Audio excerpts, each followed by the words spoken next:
ಚಿತ್ರದುರ್ಗ ಜಿಲ್ಲಾಡಳಿತ, ಜಿಲ್ಲಾ ಪಂಚಾಯತ್, ತೋಟಗಾರಿಕಾ ಇಲಾಖೆ ಹಾಗೂ ಜಿಲ್ಲಾ ತೋಟಗಾರಿಕೆ ಸಂಘದ ಸಂಯುಕ್ತಾಶ್ರಯದಲ್ಲಿ 3 ದಿನಗಳ ಫಲಪುಷ್ಪ ಪ್ರದರ್ಶನ ಚಿತ್ರದುರ್ಗದಲ್ಲಿ ನಿನ್ನೆಯಿಂದ ಆಯೋಜಿಸಲಾಗಿದೆ.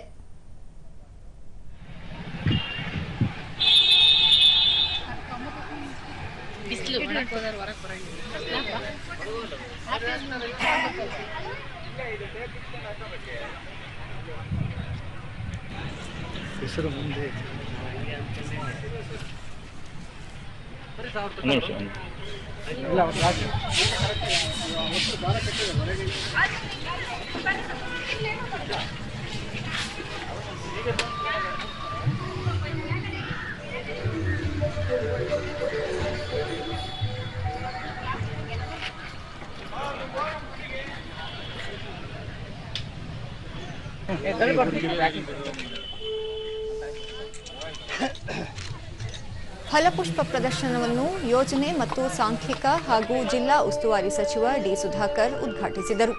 ಈ ಸಂದರ್ಭದಲ್ಲಿ ಸಾಹಿತಿ ಬಿಎಲ್ ವೇಣು, ಜಿಲ್ಲಾ ಗ್ಯಾರಂಟಿ ಯೋಜನೆ ಅನುಷ್ಠಾನ ಪ್ರಾಧಿಕಾರ ಅಧ್ಯಕ್ಷ ಆರ್. ಶಿವಣ್ಣ, ಜಿಲ್ಲಾ ಕೃಷಿಕ ಸಮಾಜದ ಅಧ್ಯಕ್ಷ ಎನ್ಆರ್. ಮಹೇಶ್ವರಪ್ಪ, ಜಿಲ್ಲಾಧಿಕಾರಿ ಟಿ. ವೆಂಕಟೇಶ್, ಅಪರ ಜಿಲ್ಲಾಧಿಕಾರಿ ಬಿಟಿ. ಕುಮಾರಸ್ವಾಮಿ, ತೋಟಗಾರಿಕೆ ಜಂಟಿ ನಿರ್ದೇಶಕಿ ಜಿ. ಸವಿತಾ, ಹಿರಿಯ ಸಹಾಯಕ ನಿರ್ದೇಶಕ ತೋಟಯ್ಯ ಮತ್ತಿತರರು ಉಪಸ್ಥಿತರಿದ್ದರು. ಬಳಿಕ ಡಿ. ಸುಧಾಕರ್, ಇಲ್ಲಿನ ಫಲಪುಷ್ಪ ಪ್ರದರ್ಶನ ಅತ್ಯಂತ ವಿಶೇಷವಾಗಿದೆ.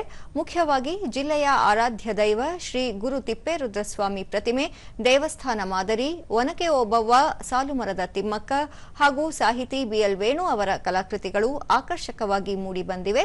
ಸುಮಾರು 75,000 ವಿವಿಧ ತಳಿಯ ಮೀನುಗಳು, ಹಲವು ಬಗೆಯ ಸಸಿಗಳು, ಹೂವುಗಳ ಪ್ರದರ್ಶನ ಅತ್ಯಂತ ಮನೋಹರವಾಗಿವೆ ಎಂದರು.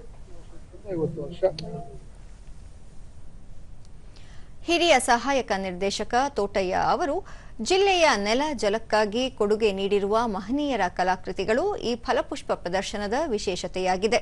ಪ್ರದರ್ಶನದ ಮೂಲಕ ಜಿಲ್ಲೆಯ ಮಹತ್ವವನ್ನು ಪರಿಚಯಿಸಲಾಗಿದೆ ಎಂದು ತಿಳಿಸಿದರು. ವರ್ಣದ ಗರಿಗಳನ್ನು ಮಾಡಿ ವಿಶೇಷವಾಗಿ ಆಕೃತಿಗಳನ್ನು ಮಾಡ್ತಾರೆ, ಅದನ್ನು ಮಾಡಿದ್ದೀವಿ. ತದನಂತರ ಇಕೆಬನ, ಡಚ್ ಈ ಥರದ್ದೆಲ್ಲ ಈ ವರ್ಷ ವಿಶೇಷವಾಗಿದ್ದಾವೆ. ಇದ್ರ ಜೊತೆಯಲ್ಲಿ ಬಾನ್ಸೋ ಇದೆ, ನಂತರ ವಿವಿಧ ಅಲಂಕಾರಿಕ ಗಿಡಗಳೆಲ್ಲ ಇದ್ದಾವೆ. ಸೊ ಒಟ್ಟಾರೆ ಆಮೇಲೆ ಹಿಂದೆಂದೂ ಮಾಡದಂತಹ ಐ ಲವ್ ಯು ಚಿತ್ರದುರ್ಗ ಅಂತ ಒಳ್ಳೆ ಕಾನ್ಸೆಪ್ಟ್. ಅದು ಎಲ್ಲರಿಗೂ ಸೆಲ್ಫಿ ತಗೊಳ್ಳೋದಕ್ಕೆ ಅವಕಾಶ ಇದೆ. ಸ್ಥಳೀಯರಾದ ಮಮತಾ ನೇರಲಗಿ, ಬಗೆ ಬಗೆಯ ಹೂಗಳಿಂದ ಮೂಡಿಬಂದಿರುವ ಕಲಾಕೃತಿಗಳು ಅತ್ಯಂತ ಆಕರ್ಷಕವಾಗಿವೆ.